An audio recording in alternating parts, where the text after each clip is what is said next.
예, 성령의 치료라는 제목으로 하나님 말씀 증거하도록 하겠습니다. 지금 모세는 40년 광야 길을 지나온 길을 다시 기록하고 있습니다. 그러니까 기록으로 남긴 노정, 요즘에 노정이란 말을 잘 안 쓰죠. 경로. 그래서 NLT 같은 데 보니까 This is the route. 그러니까 루트를 이렇게 쭉 설명했습니다. 그래서 여러분들 그 인터넷 같은 데 보면은 지도가 나오잖아요. 어떻게 나왔다라는 거. 그거 뭐 보고 한 건지 알아요? 민수기 33장. 이거 보고 한 거예요. 요거 보고 그린 거거든요. 그래서 이거 아니었으면 제대로 알지 못했다. 그런 겁니다. 그래서 총 42곳이 나와요.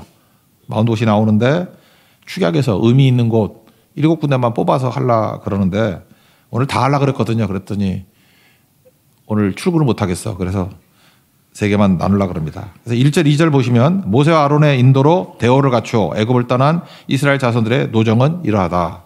2절 모세가 여호와의 명령대로 그 노정을 따라 그들이 행진한 것을 기록하였으니 그들이 행진한 대로의 노정은 이러하다. 그러니까 this is the route. 그렇게 나옵니다. 루트가 이렇다.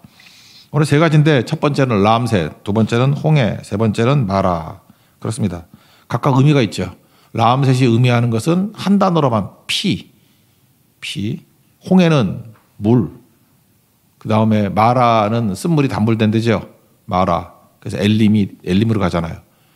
거기서는 성령께서는 우리의 쓴 인생을 달게 만드는 변화시키는 능력이다. 그 내용이 나오는 게 요한일서 5장에 나오거든요. 그래서 그걸 종합해서 오늘 이 3가지를 살펴보도록 하겠습니다. 이거를 알아야 요한일서 5장에 나오는 되게 난해하다 그런 말씀이 뭐 예를 들어서 성령과 피와 물이 하나이다. 뭐야 이게? 그럴 때 이게 애굽의 여정에서 나오는 뽑아놓은 거예요. 초반을. 그렇게 해석하는 것이 정설입니다. 그래서 그것까지 살펴보도록 하겠습니다. 차례대로 보겠습니다. 첫 번째는 람셋인데 3절 보겠습니다. 그들이 첫째 달 15째 날에 람셋을 떠났으니 그러니까 6월절 다음 날이죠. 6월절 다음 날이라 이스라엘 자손이 애굽 모든 사람의 목전에서 큰 권능으로 나왔다. 10가지 재앙으로 박살내고 나온 거죠. 4절 애굽인은 여호와께서 그들 중에 치신 그 모든 장자를 장사하는 때라. 10번째 재앙 여호와께서 그들의 신들에게도 벌을 주셨더라. 우리 출애굽기 강해하거나 그럴 때 보면은 10재앙이 애굽의 신들을 벌 준 거다 이런 얘기가 나오죠. 그거 어디가 근거예요? 그러면 민수기를 안 읽어보니까 못 찾는 거예요. 민수기 33장 4절이에요. 그들의 신들에게 벌을 주는 의미가 있었다라는 거예요. 강계, 이파수, 도구, 한감장 10가지 재앙이 있잖아요. 그럼 한번 대충 살펴보면 강이니까 뭐예요? 나일강 아니야 나일강. 나일강의 신이 오시리스라고. 그러니까 나일강의 신을 박살낸 거죠. 그죠? 강계, 개구리는 헤케트라 그래가지고 그 가끔하다 사지 못해. 개구리 머리를 한 신이 있다고. 머리는 개구리야. 그리고 몸은 사람이고. 헤케트라고. 그게 애굽에 있는 개구리 신이거든. 박살내고. 이는 들어 개부라 그래서 흑의 신이에요. 이가 막 나오고 하는 거. 파리는 이게 유래가 되게 많은데 이 파리는 더럽다라는 의미거든요. 그래서 우리도 파리 꼬인다 그러잖아. 파리 꼬인다. 그래서 귀신의 왕이 더러운 놈의 왕이야. 그래서 예수님한테도 바알세불의 뭐 능력을 받아서 일한다 그랬잖아요. 그랬더니 뭐 지들끼리 싸우면 말이 되냐 그러면서 예수님이 보통 화를 잘 안 내. 욕해도 화를 잘 안 내는데 바알세불이라 그럴 때 열받았어. 바알세불이 파리 대왕이라는 뜻이거든요. 파리가 더럽다는 뜻이야. 더럽다. 그러니까 더러움의 왕 이런 거. 그러니까 파리 신도 박살내고. 강계 이파수. 수는 옛날 한자에서 좀 어렵게 다. 전 그렇게 외워서 할 수 없어요. 옛날 사람이라서. 수역. 가축전염병. 가축전염병은 가축을 치는 거거든요. 옛날에 만년필 그 회사 있었는데 우리나라 국산 아피스라고. 황소거든요. 황소신. 아피스 그러면 황소 대가리 한 이런 신이에요. 그죠? 그래서 개구리 대가리가 헤케트고 아피스. 그러니까 이름을 이렇게 지으니 회사가 가냐고 망했지. 그죠? 아피스 만년필 고등학교 때 썼던 것 같은데 싸서 썼어요. 부잣집 애들은 미제 썼고 저는 아피스 쓰고 그랬던 기억이 나는데 황소머리신. 독종, 도구 한감장. 독종은 악성 종기죠. 의사들이 학교에서 배우나? 의사들은? 임호탭이라고 의사의 신이에요. 의사의 신. 그래서 의사의 신들 독종. 옛날에 그 종기나고 암 같은 거예요. 감당 못한다. 그래서 임호탭을 때린 거라고. 임호탭. 우리나라 임시하고 아무 관계 없어요. 신 이름이 임호탭이야. 이건 내가 옛날에 의료 무슨 뭐 드라마 봤을 때 이거 나오던데 임호탭이. 뭐 이게 뭐 영향이 있는가 봐. 의대에서 이렇게 윤리 같은 거 할 때 말해주는 것 같아. 임호탭. 의사의 신이에요. 의사의 신. 박사를 내고. 우박이죠. 우박은 세트라고. 세트. SETH. 세트 신이라고. 폭풍신이에요. 황충. 메뚜기죠. 메뚜기. 세리피스라고. 곡물의 신. 박사를 내고. 그 다음에 흑암. 그 애굽의 제일 큰 신이죠. 라. RA. 라라고. 태양신. 태양신 박사를 낸 거죠. 그리고 마지막 생명. 니네가 신 다 9명 박살 내고 난 다음에 장자 죽여버리잖아. 그죠? 생명의 주관자가 하나님이시다. 이거를 설명해 주는 게 바로 뭐예요? 그들의 신들에게도 벌을 주셨더라. 가짜다라는 거죠. 가짜다. 그놈이 뭔 놈의 신이냐. 이게 예수님의 보혈의 피로 마귀의 세력을 멸하는 거죠. 지금도 마찬가지입니다. 악한 세력들이 우리를 얽매고 마귀가 우리를 갖다가 묶어놓잖아요. 그럴 때 보혈의 피가 그걸 박살내버린다고. 결정적으로. 난 주보혈 아래에 있네. 그게 중요하다는 것입니다. 라암셋은 원래 우리가 뭐 했죠? 종로로 닫은 거 아니에요. 하나님 없는 세상. 애굽이잖아, 애굽. 애굽에서 나와야 됩니다. 그 잡신의 세계에서 나와야 돼요. 양다리 걸친 인생에서 나와야 되고. 그러니까 예수 믿고 처음 하는 일이 뭐예요? 보혈을 믿는 거죠, 보혈. 제가 어제 저녁에도 말씀드렸잖아요. 대머리에 찬 그 책 보면 제가 제일 좋았던 게 하나 있는데 대머리는 화살 한 발밖에 없다고. 왜요? 두 발이 없으므로. 두 발이 없으므로. 웃자고 한 얘기인데 한 발밖에 없어요. 한 발밖에. 그래서 나는 그게 너무 좋더라고. 대머리는 목사가 되기 너무 좋은 것 같아. 한 발이가 오은이잖아. 오은이. 오직 예수. 오직 말씀. 그죠? 오직 보혈. 하나에 하나. 그래서 오늘 금식하면서 여러분들이 붙들어야 될 게 뭐냐면 이것저것 다양하게 붙은 것들 다 내려놓고 다른 이로서는 구원을 주실 일이 없다고. 다른 이름으로는 구원을 주실 일이 없다고. 우리에게 오직 예수 이름밖에 없다고. 사도행전 4장 12절의 말씀 붙들고 한 발 인생 되시길 바랍니다. 그게 보혈의 능력이라는 것입니다. 히브리서 9장 22절 율법에 따라 거의 모든 물건이 피로써 정결하게 되나니 우리가 정결이 되는 것도 피고 피 흘림이 없으면 사함이 없다. 주보혈 아래 있으면 사함, 죄 문제, 죽음 문제, 심판 문제 해결할 수 있는 게 피 흘림 없이는 안 된다는 거예요. 그러니까 6월절에 아다시피 뭐 착하고 선량하고 뭐 유대인이고 애굽인이고 관계없죠. 보혈 아래 있으면 사는 거고 보혈 아래 없으면 유대인도 다 죽었어요. 그죠? 그리스도의 보혈의 피가 우리를 살린다. 그래서 3대 절기 시작이 뭐예요? 6월절, 7.7절, 초막절인데 6월절 시작이 뭐예요? 피로 구원받았다는 거죠. 여기에 파생된 게 3가지가 있다. 이거만 다시 보면 뭐가 있는 거예요? 첫 번째 열매이죠. 초실절. 그 다음 안식일 다음 날 주일이죠. 열매 맺는 거예요. 그러니까 첫 번째 열매는 어디서부터 시작된다는 거예요? 예수 그리스도의 보혈의 피로부터 내가 첫 번째 열매가 되는 것입니다. 7지절은 뭐라 그랬어요? 안식일 다음 날 오순절, 50일째가 주일이죠. 그때가 오순절인데 대량 추수. 밀추수죠. 밀추수. 여기 보리추수. 그래서 내가 먼저 구원받고 그게 초실절이에요. 그다음에 오순절에 성령의 능력으로 대량 추수하는 사명의 인생을 살아야 된다. 구원이고 사명이고 초막절은 이제 뭐 천국이라 그랬죠. 그런 과정들이 있다는 것입니다. 그러면 6월절에 해당되는 게 또 하나가 뭐 무교절이죠. 어떻게 살아야 돼요? 무교절은 우리 인생이 껍데기 이런 포장 이렇게 살면 안 되고 단순하고 진실되게 하나님 앞에서 누룩이 뭐예요? 외식 아니에요? 외식. 껍데기 다 버리고 하나님 앞에서 있는 모습 그대로 정직하게. 정직하게 뭐예요? 내가 부족하고 연약합니다. 하나님 앞에 서 있는 거죠. 그때 보혈의 능력을 의지해서 살아가는 거예요. 이게 출발이라는 거예요. 그래서 라암셋이 우리에게 보여주는 것, 우리의 출발. 세상에 살던 우리의 모습이 얼마나 비참한 모습이었는지. 그리고 보혈의 능력이 나를 건져내고 나는 주보혈 아래 살아갑니다. 그걸 다짐하는 우리 고난주간 시작하기에 너무 좋은 말씀이죠.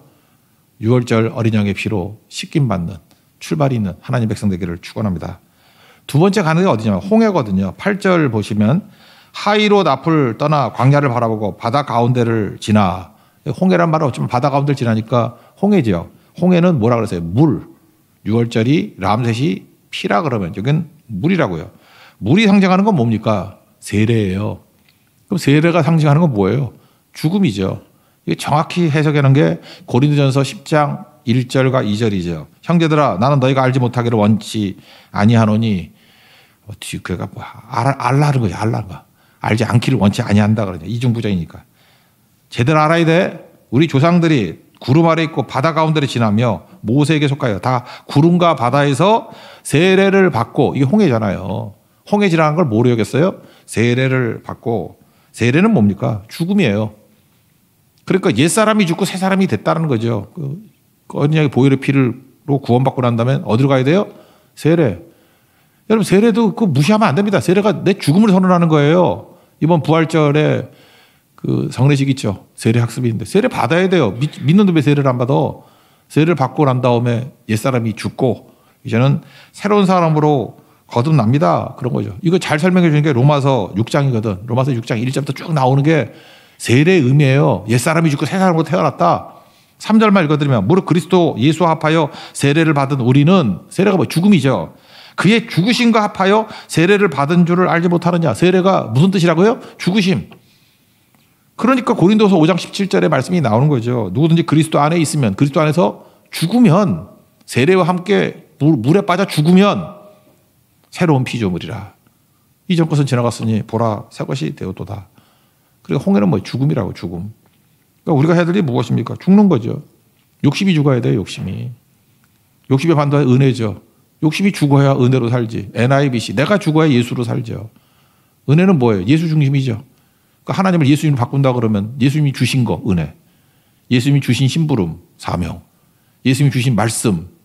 그게 말씀이죠. 그죠? 명령, 뜻. 그러니까 다 똑같은 얘기를 하니까요. 그러니까 오직 예수님 그 얘기나 오직 은혜 그 얘기나 오직 말씀, 오직 성경 다 똑같은 얘기. 오직 믿음 다 같은 얘기라니까요. 우린 두 발 인생이 아니라 한 발 인생. 한 발. 하나만 붙들면 된다라는 것입니다. 금식 기도가 우리에게 주는 건 뭐냐 하면 죽지 않은 것들이 있어요. 죽지 않은 것들. 세상에 제일 무서운 게 절반만 살아있는 거죠. 시대마다 틀린 것 같아요. 옛날에는 죽었지만 안 죽은 걸 강시라 그랬는데 요즘 젊은 애들 강시라니까 모르대. 요즘 시대는 좀비. 됐습니까? 좀비. 좀비. 좀비 같은 인생 살지 마세요. 죽었다며 확 죽여버릴까 봐 그죠. 죽어야죠. 우리가 완전히 죽어야 된다고 내가 죽으면 내 안에서 예수로 살게 되는 거. 홍해를 건너야 됩니다. 홍해. 그래서 이게 두 번째라는 거예요. 너희들 홍해에서 죽었는데 강시 같은 모습, 좀비 같은 모습이 또 보이죠.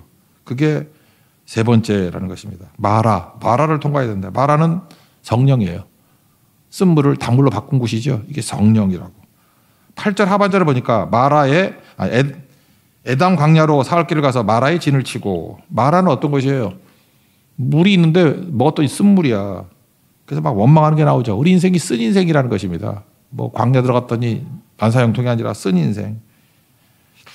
감격이 사라지는데 걸리는 시간이 3일이죠. 홍해 건너고 3일 만에 또 원망을 해. 그래서 대부분 그래. 세례받고 난 다음에 얼마나 감격스럽습니까? 이번에도 부활절에 세례받고 그 사람 여러분들 간사나 우리 교육자들 잘해야 돼. 그 다음 주 수요일에 원망할 거거든. 그러니까 잘 데려다가 잘 돌봐줘야 돼요. 세례받고 나면 꼭 시험 들어가지고 꼭 원망할 일이 마라를 만나거든. 마라가 쓰다라는 거 룻게 나오잖아요. 그 룻의 시어머니가 나오미가 기쁨인데 나 이상 기쁨이라 부르지 마라. 마라다 마라.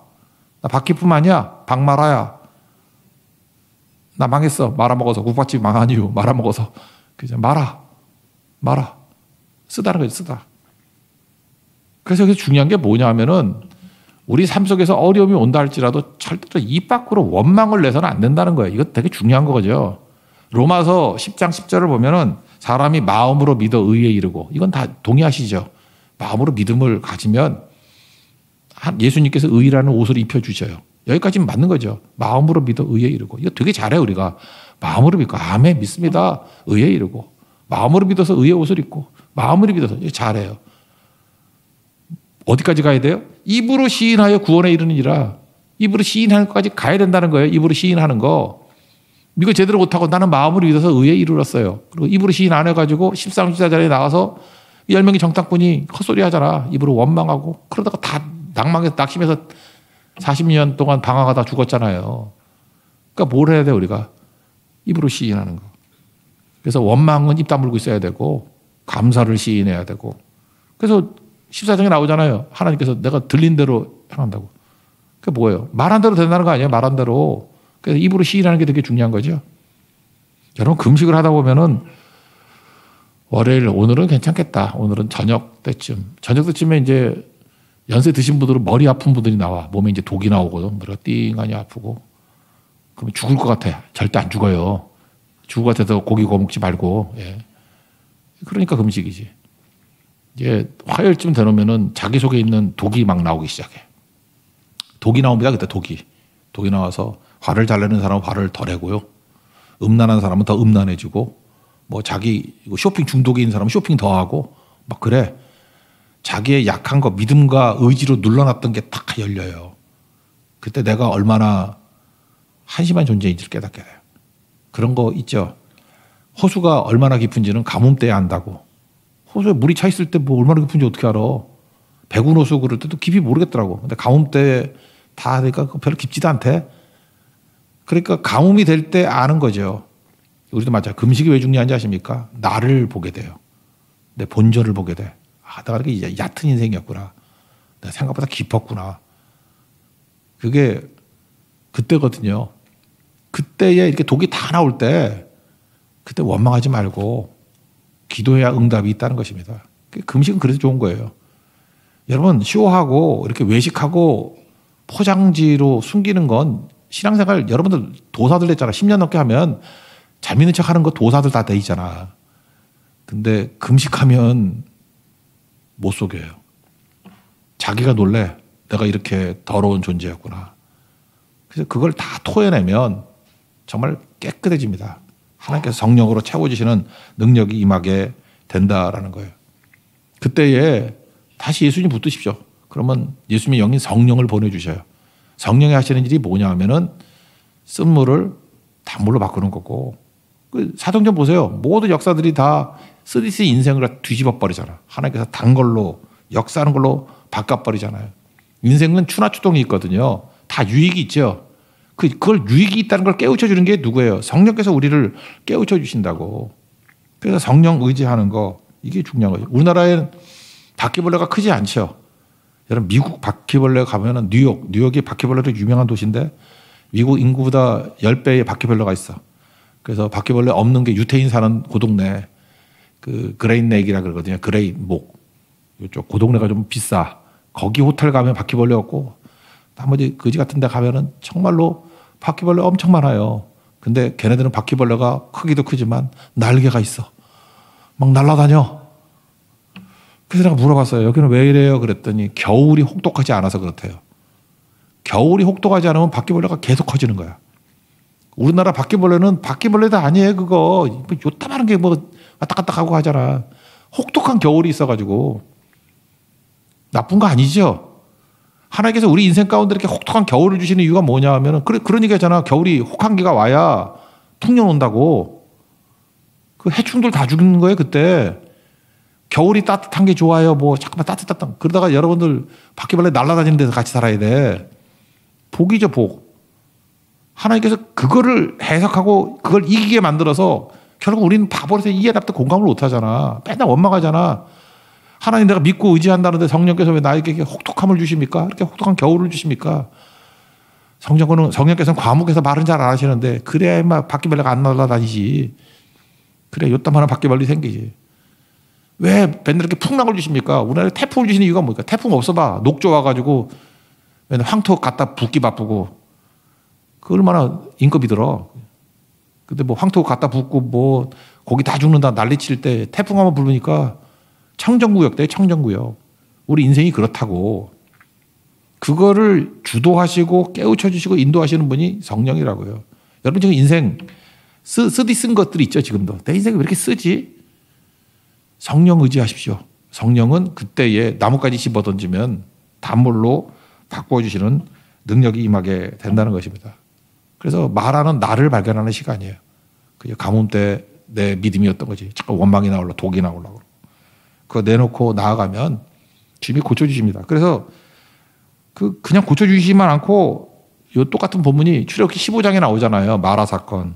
26절을 보니까 쓴물을 단물 바꾸는 거를 갖다가 치료하시는 하나님, 여호와 라파라고 소개하잖아요. 내가 애굽 사람에게 내린 모든 질병 중 하나도 너에게 내리지 아니하리니. 그 신들에게 내렸던 그 10가지 재앙 있잖아요. 그런 거 너에게 내리지 않고 나는 너희를 치료하는 여호와다. 그러니까 성령께서는 어떤 분이에요? 치료하시는 하나님이에요. God heals you. 하나님이 너를 치료한다고. 그래서 오늘 제목이 성령이 치료라고. 마라, 내 인생의 마라 사건, 이 고난주간을 통해서 성령이 만져주시면 치료가 됩니다. 단물이 돼요. 그리고 마침내 엘림으로 우리 인생을 이끌어 가시죠. 9절 보니까 마라를 떠나 엘림에 이르니, 엘림에는 샘물 12 오아시스가 있고 팜추리, 그 LA 가면 있는 거 있잖아요. 종려 70그루. 종려, 팜추리. 어제를 종려주일이라 그러잖아. 예수님이 오니까 종려나무 가지를 들고 막 호사나 다윗의 자손으로 오시느니요. 어떻게 물론 설교는 안 했지만 알죠? 그래서 종려주일이에요. 어떤 분은 그러더라고요. 이제 뭐 좋은 거 다 종료돼가지고 종려주일인 줄. 나 진짜 미치겠어. 진짜 한자를 모르니까 종려, 팜추리. 어떤 젊은이가 그랬어. 내가 마음이 좀 아프더라고. 신방인데 신방이래. 결혼했냐 그랬지. 내가 결혼했냐. 신방이 아니야. 신방이라고. 주일 성수인데 거룩하게 지킨다는데 주일 성소라고 하는 사람이 있고. 나 국어 선생님 되고 싶어 요즘에 진짜 답답해가지고. 주의 성령께서 좀 똑똑함을 주십시오. 학문 없는 범이 늘어났다. 이 또라이인 줄 알았는데 생각보다 좀 똑똑해져서 모르면 물어보고 그죠? 틀리면 가르쳐주고 좀 그래야 돼요. 종료주의라고 하는 것을 종료됐습니다. 이제 또 그따위 소리 하지 말라고. 종려. 나무 이름에 팜추리 이야기라고요. 여기는 오아시스예요. 오아시스. 하나님께서 넘쳐나게 우리에게 부어주신다는 것입니다. 그러므로 출애굽 이후에 세 군데죠. 라암셋에서는 피. 난 주보혈 아래 있네. 홍해에서는 물. 세례죠. 내가 옛사람이 죽고 새 사람으로 태어났다. 마라에서는 뭐예요? 성령께서 우리에게 쓴 인생들, 우리 쓰디쓴 인생들을 해석해 주시고 달게 바꾸어준 인생이라. 성령 의지하는 거죠. 그다음 내일 살필 게 뭐예요? 그 다음에 이제 시내산인데, 시내산에서는 말씀산이거든. 거기서 십계명 받잖아요. 말씀산에서 성령이 손을 잡아요. 그래서 요한복음에 말하잖아요. 진리의 성령께서 우리를 이끌어 가시는데 성령 독자적으로 하지 않고 들은 대로 이끌어 가신다고. 성령께서 말씀과 손을 잡아요. 말씀의 제약을 받고 말씀 가지고 성령이 일하셔. 그래서 말씀이 뭐예요? 성령의 검이야, 검. 이러면 또 다 설교해버리네. 그죠? 그래서 손을 봐서 이제 폭발적인 능력. 그래서 구약의 오순절에서는 3,000명이 죽었는데 금송 가지고 우상 숭배하다가, 신약의 오순절에서는 3,000명이 살아난 일들이 벌어진다. 그런 거죠. 성령께서 이제 확장하는 역사들, 그런 것들을 우리에게 보여주고 있습니다. 그래서 앞에 있는 세 가지, 람셋, 홍해, 그리고 마라, 이 틀을 가지고 설명해 준 게 요한일서인데 이걸 모르면은 해석이 잘 안 된다고. 그래서 어차피 오늘 아침도 안 먹을 거니까 찾아봅시다. 요한일서 5장 5, 6, 7, 8절. 요한일서. 이거 읽다 보면 여러분들이 이게 난해구라 그래서 이게 뭔 소리야? 그러는 구절이에요. 요한일서 5장 5, 6, 7, 8절. 먼저 다 같이 한번 읽어봅시다. 시작. 예수께서 하나님의 아들이심을 믿는 자가 아니면 세상을 이기는 자가 누구냐? 이는 물과 피로 임하신 이시니 그건 예수 그리스도시라. 물로만 아니요 물과 피로 임하셨고 증언하는 이는 성령이시니 성령은 진리니라. 증언한 이가 셋이니 성령과 물과 피라. 또한 이 셋은 합하여 하나이니라. 이거를 이제 출애굽 과정으로, 우리 믿고 난 다음 과정으로 설명하는 것이 가장 고전적인 해석이에요. 그게 나오잖아요. 여기서 물과 피, 성령인데 설명했죠. 피가 뭐예요? 유월절. 물이 뭐예요? 홍해. 성령이 뭐예요? 마라. 쓴물을 단물로 바꾸는 거. 그러니까 보세요. 믿음이 오는 길이 뭐예요? 예수께서 하나님의 아들이심을 믿는 믿음이 아니면 세상을 이기는 자가 누구냐? 우리가 세상을 이기기 위해서 필요한 게 뭐예요? 이 세 가지 해석이 있어야 된다는 거예요. 피로써 구원받는 거죠. 그죠? 예수 그리스도의 보혈의 피로. 물로써 옛사람이 죽고 새로운 피조물로 거듭나는 거죠. 아니면 구원받았다 그러는 사람들이 맨날 욕심으로만 살잖아. 그러니까 뭐예요? 좀비 같은 인생을 살잖아요. 죽지도 않고. 그러니까 믿었다, 살았다 하나 죽은 자 같이 살잖아요. 그게 그 다음 문제겠죠. 살아가는데. 그 다음 문제가 뭐예요? 쓴물 말아왔을 때 성령 의지예요. 성령. 성령께서는 우리를 치료하시는 분이라고. 치료가 뭐예요? 쓴 것을 단 것으로 만드는 분. 그러므로 우리가 믿을 때, 예수 그리스도를 믿을 때 뭘 의지해야 되느냐? 우리 요 순서대로 본다 그러면 피 의지해야 되고 물 의지해야 되고 성령 의지해야 된다고. 이 세 가지가 하나이니라. 이거 또 나눠보면 이게 또 각각 주로 역할하시는 분이 성부, 성자, 성령이에요. 그죠? 이게 하나이니라. 기초 해석은 됐죠? 요한일서 잘 읽지 않겠지만 읽으실 때 이 내용을 보시고 고난주간 첫날 하나님께서 우리에게 주셨던 피의 능력 구원받았습니다. 물의 능력 옛사람이 죽고 이제는 예수님의 새로운 피조물이 되었습니다. 그리고 성령의 능력 치료하십니다. 뭘 치료해요? 쓴 인생을 단 인생으로 변화시킵니다. 뭘 통해서? 나무 십자가잖아요. 십자가 의지하는 걸 통해서 성령께서 우리를 치료해 주십니다. 오늘도 실제적으로 육체의 질병이 있는 분들 암을 말려 죽이는 성령의 능력을 의지하십시오. 일어날 겁니다. 우리 인생에 쓰디신 부분들 있죠. 뭐 여러분의 쓴 것들 있잖아요. 자녀일 수도 있고 뭐 우리 관계일 수도 있고 어떤 때는 남편일 수도 있고 어떤 분은 또 아내일 수도 있고 뭐 다 있잖아요. 우리 주변에 쓴 것들이 단 걸로 변화가 돼요. 근데 어저께 제일 기뻤던 것 중에 하나가 뭐냐면 어떤 여자분이 남편이 예배 나오는 걸 놓고 그렇게 기도를 오래 했었는데 이게 나왔더라고. 그래서 사진 찍고 딸하고 같이 찍은 걸 보니까 왜 나도 이렇게 행복하지? 너무 좋았거든요. 그게 바로 뭐예요? 성령의 치료가 그 가정에 임한 겁니다. 쓴 물이 다물로 변하다는 거. 우리 이 고난주간에 성령께서 우리를 치료해 주시는 능력을 모두 다 체험할 수 있는 하나님의 거룩한 종 되기를 축원합니다. 자리에서 일어나겠습니다. 왜 나만 겪는 고난이냐고 찬양했습니다.